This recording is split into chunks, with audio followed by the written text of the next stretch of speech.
పేరుకేమో ఆయన తెలుగు హీరో, కానీ టాలీవుడ్లో అతన్ని వాడుకునే దర్శకులే కరువయ్యారు. ఎంతసేపు తమిళం నుంచి మంచి ఆఫర్స్ రావడమే కానీ సొంత ఇండస్ట్రీ నుంచి మాత్రం ఆయనకు పిలుపు అందట్లేదు. ఇన్నాళ్ల తర్వాత తెలుగులో సత్తా చాటే ఛాన్స్ వచ్చింది. దాంతో ఇక్కడ దుమ్ము దులిపేయాలని ఉవ్విళ్ళూడుతున్నాడు ఆ హీరో. ఇంతకీ ఆయన ఎవరు?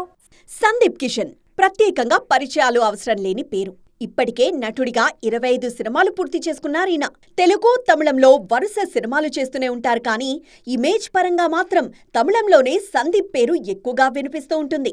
ఆఫర్స్ పరంగానూ అక్కడ్నుంచే ఎక్కువగా పలకరిస్తుంటాయి. ఈ మధ్య తెలుగుపై ఎంత ఫోకస్ చేస్తున్నారో తమిళంలోనూ అంతే ఫోకస్ చేస్తున్నారు సందీప్ కిషన్. ఈ క్రమంలోనే ఆ మధ్య ధనుష్ తెరకెక్కించిన రాయన్ సినిమాలో ముత్తువేల్ రాయన్ గా అదరగొట్టాడు పర్ఫార్మెన్స్. ఇక నిన్నటికి నిన్న హీరో విజయ్ కొడుకు జేసన్ సంజయ్ దర్శకుడిగా పరిచయం అవుతున్న మొదటి సినిమాలో సందీప్ కిషనే హీరోగా నటిస్తున్నారు.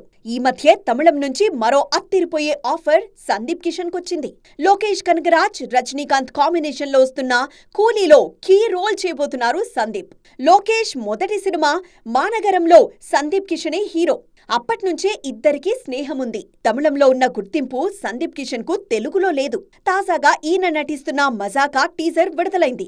త్రినాథరావు నక్కిన టీం నుంచి వస్తున్న ఈ చిత్రంపై అంచనాలు బాగానే ఉన్నాయి. టీజర్ చూశాక ఎన్నో ఏళ్లుగా తెలుగులో తాను కోరుకుంటున్న సక్సెస్ మజాకాతో వస్తుందని నమ్ముతున్నారు సందీప్ కిషన్. ఫిబ్రవరి 23న విడుదల కానుంది ఈ చిత్రం.